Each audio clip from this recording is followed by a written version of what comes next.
नमस्कार दोस्तों, मैं प्रभात तिवारी स्वागत करता हूं आपके अपने चैनल प्रभात तिवारी स्टडी आईक्यू पे। टीजीटी पीजीटी भर्ती की पल पल की अपडेट हमारे चैनल के माध्यम से आप लोगों को पहुंचाई जा रही है। और एक क्वेश्चन आप लोग चाहे व्हाट्सएप पे हो या फिर आप लोग इंस्टा पे भी पूछ रहे थे, कमेंट सेक्शन में पूछ रहे थे कि सर कुछ सब्जेक्ट को कहीं टीजीटी पीजीटी नई भर्ती से बाहर तो नहीं किया जाएगा। आप सभी को पता है कि नई टीजीटी पीजीटी भर्ती आपकी दस्तक दे चुकी है, क्योंकि उसका ऑनलाइन पोर्टल खोला जा चुका है अध्याचन मंगवाने के लिए।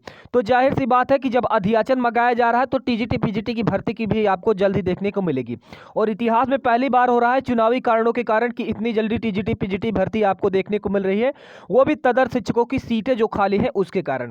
और अब दोस्तों यहाँ पर एक क्वेश्चन आप लोगों को, जो नए लोग टीजीटी पीजीटी का फॉर्म भरना चाहते हैं, जो लोग भर चुके हैं, उन सब के भी मन में डाउट्स बन रहा है कि सर सब्जेक्ट कॉम्बिनेशन किस प्रकार से रहता है। ठीक है, और कुछ सब्जेक्ट को जो अफवाह फैलाई जा रही है कि 2 सब्जेक्ट बाहर हो रहे हैं, तो क्या उनको बाहर किया गया है या फिर नहीं किया गया है, हर टॉपिक पर चर्चा करेंगे। उससे पहले रिक्वेस्ट है कि अगर आप लोगों को वीडियो पसंद है तो वीडियो को लाइक कर देना। और कुछ लोग भैया ये सोचते हैं कि चैनल को सब्सक्राइब कर लेते हैं तो हमको ये 2-4 किलो चाहे शायद सोना चांदी प्रेफर कर देते हैं। कुछ नहीं मिलता भाई, आप लोगों के सब्सक्राइब करने से बेनिफिट आप लोगों का ही होता है। हम लोग इतना मेहनत करते हैं कि कहीं भी कोई भी बच्चा छूट ना जाए। इस ज्ञान भरे दौर में अगर कोई छूट रहा है तो उसको जितनी भी इंफॉर्मेशन होती है हम लोगों के द्वारा पहुंचाई जा सके।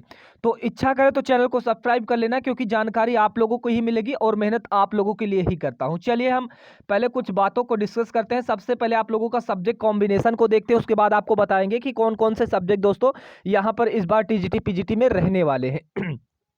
सबसे ज्यादा क्वेश्चन जो आता है सामाजिक विज्ञान से आता है कि सर सामाजिक विज्ञान का सब्जेक्ट कॉम्बिनेशन किस प्रकार से बनाएं।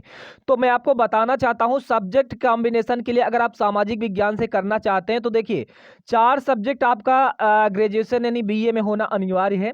एक तो आपका भूगोल होना चाहिए, एक आपका इतिहास होना चाहिए, और एक अर्थात, और दूसरा होता है दोस्तों राजनीति शास्त्र। ठीक है, ये 4 सब्जेक्ट है दोस्तों जो आपका यहाँ पर होना अनिवार्य है आपका ग्रेजुएशन में। ठीक है, अगर ये 4 सब्जेक्ट है तो बिल्कुल आप सामाजिक विज्ञान से भर सकते हो, आप अप्लाई कर सकते हो। तो जो भी यहाँ पर पीजीटी का फॉर्म अप्लाई करना चाहता है और सामाजिक विज्ञान से अप्लाई करना चाहता है तो इन 4 सब्जेक्ट के साथ कॉम्बिनेशन, यानी आपका जो एमए होना चाहिए दोस्तों, अगर आप सामाजिक विज्ञान के साथ करना चाहते हैं तो इन 4 सब्जेक्ट से दोस्तों कर सकते हैं। ये आपका 4 सब्जेक्ट कॉम्बिनेशन रहेगा। ठीक है, अगर आप राजनीति विज्ञान से एमए किए हैं तो बिल्कुल राजनीति विज्ञान से अगर आप एमए किए हैं तो ये 4 सब्जेक्ट में अगर आप किसी भी एक सब्जेक्ट के साथ दोस्तों आपने ग्रेजुएशन में किया है तो बिल्कुल आप पीजीटी का फॉर्म भर सकते हो। ठीक है, इसको ध्यान देना।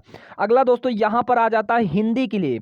हिंदी टीजीटी के लिए दोस्तों आपको क्या करना होगा, अगर आप हिंदी टीजीटी के लिए अप्लाई करना चाहते हैं तो इंटरमीडिएट में संस्कृत के साथ बीए, ठीक है ध्यान देना, इंटरमीडिएट में संस्कृत के साथ बीए हिंदी विषय के साथ होना चाहिए। ठीक है, ये ध्यान देना कि संस्कृत आपका इंटरमीडिएट से होना चाहिए, संस्कृत आपका इंटरमीडिएट के साथ, और बीए जो है हिंदी विषय के साथ होना चाहिए। ठीक है, या फिर दोस्तों अगर ये कॉम्बिनेशन नहीं बन रहा है तो या फिर अगला एक यहाँ पर दे दिया गया है, बीए जो है हिंदी और संस्कृत के साथ होना चाहिए। ठीक है, कहने का मतलब ये है कि जो ग्रेजुएशन है दोस्तों इसमें आपका हिंदी और संस्कृत दोनों अनिवार्य रहेगा दोस्तों, अगर आप ये क्राइटेरिया को नहीं पूरा करते हैं। पीजीटी की बात कर लेते हैं दोस्तों, तो पीजीटी में जो बीए में दोस्तों संस्कृत तथा एमए में हिंदी होना चाहिए। ठीक है, अगर जो पीजीटी का फॉर्म भरना चाहते हैं उनका बीए में संस्कृत होना चाहिए और एमए में हिंदी होना चाहिए दोस्तों। ये हिंदी के लिए प्रेफर करता है आपका पीजीटी के लिए। और दोस्तों कुछ सब्जेक्ट आ जाते हैं जो एकल होते हैं। ठीक है, एकल जिसको आप कह सकते हैं एक विषय के साथ इसका कोई भी कॉम्बिनेशन नहीं बनता है दोस्तों। इसका कहने का मतलब ये है कि अगर आपने इससे एमए किया है तो बिल्कुल आप फॉर्म को भर सकते हैं। संस्कृत हो गया दोस्तों, मैथ्स हो गया, गृह विज्ञान हो गया, उर्दू हो गया, संगीत वादन हो गया, अंग्रेजी हो गया, कृषि विज्ञान, ये दोस्तों अपने आप में एक सब्जेक्ट है। इनके दोस्तों किसी के साथ कॉम्बिनेशन बनाने की जरूरत नहीं होता है, ये दोस्तों अपने साथ ही कर सकते हैं। ठीक है, और आप लोगों का जो भी सब्जेक्ट हो पीजीटी के लिए दोस्तों, टीजीटी के लिए कमेंट सेक्शन मेंशन कर देना। मैं हर कमेंट्स को पढ़ता हूं प्रॉपरली और उसके बाद एक प्रॉपर वीडियो बनाता हूं। अब दोस्तों बात आती है कि कुछ लोग बोल रहे थे कि इस बार जो है टीजीटी पीजीटी से जीव विज्ञान को हटा दिया जाएगा। ठीक है, जीव विज्ञान और आर्ट को। ठीक है, तो दोस्तों कुछ नहीं है, अभी जो 2021-22 में भर्ती आने वाली है, जितनी पिछली दोस्तों सब्जेक्ट कॉम्बिनेशन जितने भी सब्जेक्ट थे उन सभी सब्जेक्ट को ही रखा जाएगा, कोई भी दोस्तों सब्जेक्ट हटाया नहीं जाएगा। आप इस भ्रांति में दूर रहे कि हमारा सब्जेक्ट हटाया जा रहा है, बिल्कुल ऐसा नहीं। आप लोग दबा के प्रिपरेशन करिए, आपकी भर्ती भी दस्तक दे चुकी है तो आप लोग दबा के करिए। और कोई कमेंट्स होते यार प्लीज़, मैंने नंबर प्रोवाइड किया है अपना, और इंस्टाग्राम भी प्रोवाइड किया है, कमेंट सेक्शन आपके लिए हमेशा खुला रहता है, वहाँ से क्वेश्चनिंग कर सकते हो। कोई भी बच्चा दोस्तों गलत राह पे ना जाए, क्योंकि एक बार अगर आपने फॉर्म भर दिया तो भैया चयन बोर्ड है, आप लोगों की ऐसी की तैसी कर देता है। ठीक है, तो आप लोग ध्यान से फॉर्म भरना जब आए और उसके बाद तैयारी को कंटिन्यू रखना। वीडियो पसंद है वीडियो को लाइक कर देना, चैनल पे नया है चैनल को सब्सक्राइब करना। जय हिंद जय भारत।